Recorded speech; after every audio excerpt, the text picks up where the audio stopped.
ताबिश गौर साहब, हल से पहले ये सब एक साथ कैसे हो गया? आप एनर्जी के शोबे से वाबस्ता हैं, ये सब एक साथ कैसे हो गया कि लोकल गैस फील्ड भी मेंटेनेंस पे चली गई, ड्राई डॉकिंग भी उसी वक्त होनी थी, फर्नेस ऑयल का इंतजाम भी नहीं किया हुआ था? के इलेक्ट्रिक पीएसओ को लिख रहा है कि फर्नेस ऑयल नहीं है, पीएसओ के इलेक्ट्रिक को लिख रहा है कि आपकी मतलूबा मिकदार में मुश्किल है कि हम आपको फर्नेस ऑयल दे सकें। के इलेक्ट्रिक को एसएसजीसी बता रहा है कि हम आपको गैस नहीं दे सकते। के इलेक्ट्रिक हुकूमत को बता रहा है कि गैस और फर्नेस ऑयल नहीं होगा तो हमें 9 से 12 घंटे की लोड शेडिंग करनी पड़ेगी।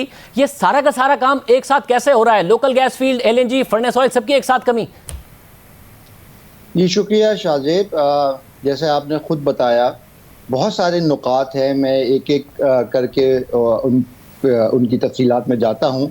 जहाँ तक ड्राई डॉक का मामला है, पहला टर्मिनल एंग्रो का है, उसका FSRU जो कि तकरीबन 5 साल से चल रहा है और पिछले साल इसकी मुरम्मत होनी थी, लेकिन कोविड के बायस उसमें ताख़ीर हुई।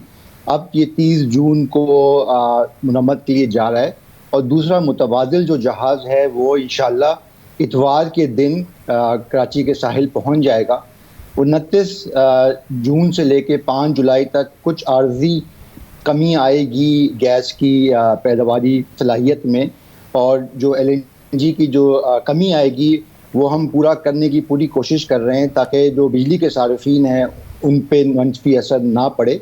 इसमें यकीनन कोई कानूनी पेचीदगियाँ थी, इसकी वजह से बहुत ज़्यादा गुफ्तशुनीद रही SAGC और एंग्रो के दरमियान, लेकिन अब ये फ़ैसला हो गया है कि 29 जून से लेके 5 जुलाई तक ये FSRU का जो टर्मिनल है वो ड्राई डॉक में जाएगा। लेकिन जहाँ तक मनसूबाबंदी की बात है, दूसरा मुतबादिल जहाज़ जो है वो इस वक्त कराची की तरफ रवां दवा है और इतवार को पहुँच जाएगा। 2-3 दिन के लिए तकरीबन गैस ना होने के बराबर होगी, लेकिन उसके बाद गैस मुहैया होनी शुरू हो जाएगी और इंशाल्लाह हम गैस लोड मैनेजमेंट के ज़रिए ये बहरान पे कम से कम अरसे में पूरा कर लेंगे उसको। मगर ताबिश गौर साहब, इंडस्ट्री कह रही है कि कराची की इंडस्ट्री कह रही है कि जून में तो हुआ ही नहीं कि हमें गैस ना मिले। अभी तो एंग्रो का ड्राई डॉकिंग होना है, उससे पहले कराची की इंडस्ट्री की गैस बंद है। उससे पहले के इलेक्ट्रिक कह रहा है कि हमें गैस 190 MMCFD मिलनी चाहिए मगर कम मिल रही है। उससे पहले ही और 23 जून को जो फर्नेस ऑयल का दरामद का लेटर लिखा गया, यानी कि वजारत बिजली और पेट्रोलियम को बड़ा देर से ख्याल आया है सारी की सारी सूरत हाल का। मार्च से आपको पता था कि इसको ड्राई डॉकिंग के लिए जाना है, तो आपने इंतजाम क्यों नहीं किया मुतबादिल? देखिए, जहाँ तक इलेक्ट्रिक का ताल्लुक है, उनको तवक्को के मुताबिक 150 MMCFD आज भी मिल रही है, उसमें कोई कमी नहीं आई। लेकिन अगर उसके बावजूद वहाँ पे गैर एलानिया लोड शेडिंग में इजाफा हो रहा है तो यकीनन उनको जवाब देना चाहिए। उसके साथ साथ वफाक उनको 1000 मेगावाट से ऊपर बिजली भी फराहम कर रही है। लेकिन गैस की जो कमी आई है कराची में एक आध दिनों से, उसकी बुनियादी वजह यही है कि कुनार पुसाकी डीप जो गैस फील्ड है सिंध में, जो कि 170 MMCFD गैस फराहम करती है, उसकी भी सालाना मुरम्मत होती है और इसको तकरीबन हमने 22 महीने से उसको ज़ेर-ए-इल्तवा रखा हुआ था, उसमें ताख़ीर हो गई थी। अब OGDC ने हमको कहा कि अगर हम इसकी मुरम्मत अब नहीं करेंगे तो इसमें बहुत मसाइल आ सकते हैं, तो मजबूरन इसको भी मुरम्मत के लिए इसकी इजाज़त दी। इंशाल्लाह 29 जून तक ये गैस फील्ड वापस आ जाएगी। मगर ताबिश गौर साहब, इसमें एक मसला है। अब मसला ये है कि जो मार्च है वो बिजली की कम कंजम्पशन का महीना था, तो उस वक्त आप दोनों में से एक काम करा सकते थे, या तो कादिरपुर और कुनर पसाकी को मेंटेनेंस पर भेज देते या फिर ड्राई डॉकिंग करने देते एंग्रो को। ये दोनों काम एक ही वक्त में, एक ही महीने में, जबकि पीक सीजन होता है और इतनी ज़्यादा गर्मी है, उस वक्त हुआ है। ये कैसे हो गया? ये मिसमैनेजमेंट नहीं है तो और क्या है? जी नहीं, मिसमैनेजमेंट नहीं कहूँगा शाहजेब। देखें, पाकिस्तान में तकरीबन 50 के करीब गैस फील्ड्स हैं। यकीनन सर्दियों के मौसम में तो हम उनको इजाज़त नहीं देते मुरम्मत के काम करने की, तो चंद महीनों पे ही उनको ये सारा काम करने पड़ते हैं। 2 गैस फील्ड्स और थी। कादिरपुर की गैस फील्ड अभी मुरम्मत के लिए नहीं गई है, वो ये मांग रहे थे इजाज़त हमसे, लेकिन हमने उसको ताख़ीर कर दिया और जुलाई के आखिर में इंशाल्लाह ये जाएगी मुरम्मत के लिए। इसी तरह KPK में, खैबर पख्तूनख्वा में एक गैस फील्ड है, उसकी भी मुरम्मत होनी थी, उसको भी हमने आगे धकेल दिया है ताकि कम से कम उसका असर पड़े। लेकिन ये कुनार पुसाकी गैस फील्ड नागुज़ीर हो गया था क्योंकि OGDC ने बाहर से अगर ताबिश गौर साहब नागुज़ीर था तो जो दूसरा टर्मिनल है उस पर 600 MMCFD आप कह रहे थे हमारे साहब की गैस आ रही है, हालांकि 750 MMCFD आ सकती है जब 17 किलोमीटर की पाइपलाइन बिछ गई है। तो कराची की इंडस्ट्री को इस क्राइसिस से आप बचा सकते थे, आप वहाँ पर LNG मंगा लेते। आपने टर्मिनल को भी नहीं पूरी तरह यूटिलाइज किया, दूसरा टर्मिनल यूटिलाइज कर लेते अगर पहला ड्राई डॉकिंग पर जा रहा है और वैसे गैस फील्ड मेंटेनेंस पर जा रही हैं।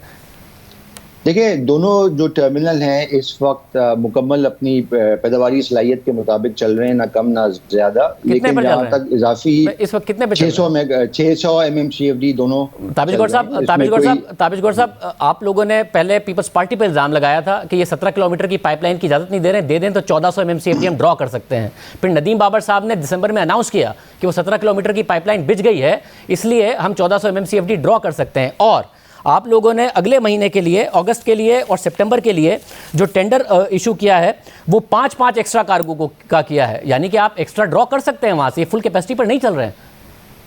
देखिए शाहजेब, इन दोनों टर्मिनल में कुछ पेचीदगियां हैं। जैसे आपके इल्म में है, टर्मिनल जो पहला वाला है उसमें नैब की कार्रवाई हो रही है और उनकी भी बड़ी सख्त बंदिश है कि इजाफी जो उनकी कैपेसिटी है उसको इस्तेमाल ना किया जाए, उसको हल करने की हम कोशिश कर रहे हैं। दूसरा जो टर्मिनल है उसमें भी इंटरनेशनल आर्बिट्रेशन चल रही है, लेकिन हम उसके बावजूद उनसे बातचीत कर रहे हैं कि सदियों से पहले ये मामला तय हो जाए और जो इजाफी कैपेसिटी है उसको बरूकाल लाया जाए। अगर दोनों टर्मिनल्स की इजाफी कैपेसिटी को बरूकाल लाया जाए तो तकरीबन 2 से 3 कार्गो माहाना इजाफी लाए जा सकते हैं। आपने कहा कि नैब की वजह से हो रहा है, ये एक नैब 3 साल पहले एक ऐसा फरिश्ता था इस हुकूमत के लिए जिसने अरबों रुपए लूट के ओपोजिशन के लाने थे। बार बार हर काम में PSDP का पूछे क्यों नहीं खर्च हुआ तो बताते हैं जी नैब की वजह से नहीं हुआ, IPPs को पेमेंट क्यों नहीं हो रही, नैब की वजह से नहीं हो रही। अब आप कह रहे हैं टर्मिनल की जो एक्स्ट्रा कैपेसिटी है वो भी नैब की वजह से अगर नहीं यूज़ हो रही, तो कल तो असद उमर साहब ने कहा है कि उन्हें पावर मिनिस्ट्री ने बताया कि अब दूसरा टर्मिनल 750 MMCFD पर चलेगा, तो तब नैब नहीं आएगा रुकावट। उन्होंने कल बताया कि उन्हें पावर मिनिस्ट्री ने बताया। नहीं, नैब का केस दूसरे टर्मिनल में नहीं है, वहाँ पे बैनुल-अक़वामी एक आर्बिट्रेशन चल रही है, लेकिन विदाउट प्रेजुडिस हम उनसे बात कर रहे हैं कि उस इजाफी कैपेसिटी को किस तरह इस्तेमाल किया जाए ताकि जल्द अज जल्द ज़्यादा LNG हम दरामद कर सकें। लेकिन जो बुनियादी मसला हुआ तभी साहब, मगर फिर 750 MMCFD पे कैसे चल रहा होगा वो जो असद उमर साहब कह रहे हैं, और अगस्त में आप और सितंबर में कैसे वहां पर 5-5 एक्स्ट्रा कार्गो मंगा रहे हैं, यानी कि वो 750 पर चल रहा होगा। अगर नैब का मसला है या कोई दूसरी लिटिगेशन का मसला है तो ये कैसे चल रहा होगा? आपने एडवांस में नहीं तैयारी की, इस दफा इंडस्ट्री को भुगतना पड़ रहा है तैयारी को। देखिए, जो बुनियादी जो मसला हुआ है शाहजेब वो ये है कि जब हमने इन टर्मिनल्स को इजाज़त दी, उनको लाइसेंस दिया आज से 4 या 5 साल पहले, और रोज़ाना की बुनियाद पर हमको $5.5 लाख दे रही हैं, उनको ये नहीं पाबंद किया कि इसके साथ साथ LNG की स्टोरेज भी बनाएं। जिस तरह हम ऑयल मार्केटिंग कंपनीज को लाइसेंस देते हैं तो उनको पाबंद करते हैं कि 20 दिन की स्टोरेज भी बनाएं। अब उस पर काम हो रहा है। इंशाल्लाह वज़ीर-ए-आज़म साहब ने ताकीद की है कि जून 2023 से पहले LNG की स्टोरेज भी आ जाए ताकि 10 से 20 दिन की कम से कम हमारे पास स्टोरेज की कैपेसिटी हो, ताकि ये ड्राई डॉक जैसे मगर ताबिश गौर साहब, ये हमेशा आप ये कहते थे स्टोरेज बनाने में कितना टाइम लगना था, इस हुकूमत को 3 साल हो गए हैं। अक्टूबर 2019 में तो अली ज़ैदी साहब ने ट्वीट किया कि अब हम प्राइवेट सेक्टर के जरिए टर्मिनल लाएंगे। फिर पिछले साल अक्टूबर 2020 में नदीम बाबर साहब ने कहा कि जी अब अगले 1.5 महीने में काम शुरू हो जाएगा, खुदाई शुरू हो जाएगी और 1 से सवा साल में टर्मिनल बन जाएगा। फिर कल असद उमर साहब ने कहा कि कुछ मामला थे उनके, हम वो रुकावटें दूर कर रहे हैं, उन टर्मिनल पर काम शुरू हो जाएगा। आप कह चुके हैं नवंबर में कि जी हाँ कुछ कोताहियाँ हुई हैं टर्मिनल बनाने में, तो इस हुकूमत ने कुछ भी नहीं किया है। 2 टर्मिनल आपको बने हुए मिले थे जो सर्दियों में भी 100% कैपेसिटी पे चल रहे थे, गर्मियों में भी 100% कैपेसिटी पर चल रहे हैं। जब हम सर्दियों में सवाल कर रहे थे तो वो कहते थे नहीं जी 6 हफ्ते के लिए डिमांड होती है, गर्मियों में तो खाली पड़े रहते हैं, अब भी पूरी कैपेसिटी पे चल रहे हैं। नहीं, जहाँ तक तीसरे और चौथे टर्मिनल की बात है, उन दोनों को लाइसेंस इशू हो गए हैं, उनको पाइपलाइन में कैपेसिटी भी एलोकेट हो गई है। अब एक एग्रीमेंट है जो कि साइन होना है, उसके बाद वो अपने फाइनेंशियल ग्रोथ की तरफ जाएंगे और मुझे बहुत उम्मीद है कि जून 2023 से पहले कम से कम एक और टर्मिनल आ जाएगा। जहाँ तक स्टोरेज की में ताख़ीर की बात है, हमने एक स्टडी करवाई थी एक डेनिश कंपनी, तो उन्होंने अंडरग्राउंड स्टोरेज पर बहुत काम किया, लेकिन जब उनकी रिपोर्ट आई तो हमें मालूम हुआ कि वो बहुत महंगा है और हमारी मईशत के मुताबिक नहीं हो सकती।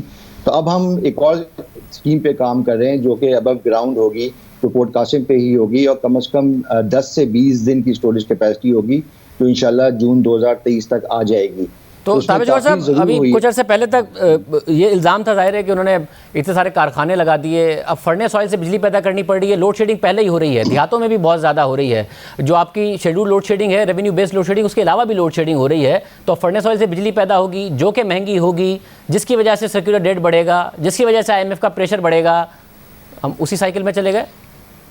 देखिए, जहाँ तक लोड शेडिंग की बात है, मेरे ख्याल में ये बात समझनी ज़रूरी है कि मजमूई तौर पे 70% जो फीडर्स हैं पूरे मुल्क में बशमूल कराची के, वहाँ पे कोई एलानिया लोड शेडिंग नहीं होती। तो शोर जो सारा मचता है वो 30% इलाकों से है जहाँ पे रेवेन्यू की बुनियाद पर लोड शेडिंग की जाती है, क्योंकि वहाँ पे अक्सर लोग बिल अदा नहीं कर रहे होते या बिजली का गैर कानूनी इस्तेमाल कर रहे होते।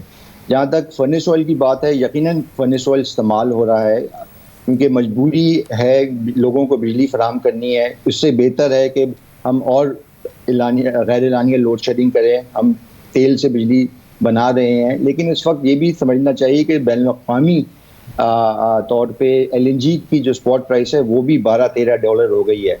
तो LNG और फर्नेस ऑयल की कीमत में बहुत ज़्यादा फ़र्क नहीं रहा। ताबिश गौहर साहब, फिर ये बदनसीबी है जी, और जो $12-13 है वो तकरीबन 17-18% बनती है स्लोप।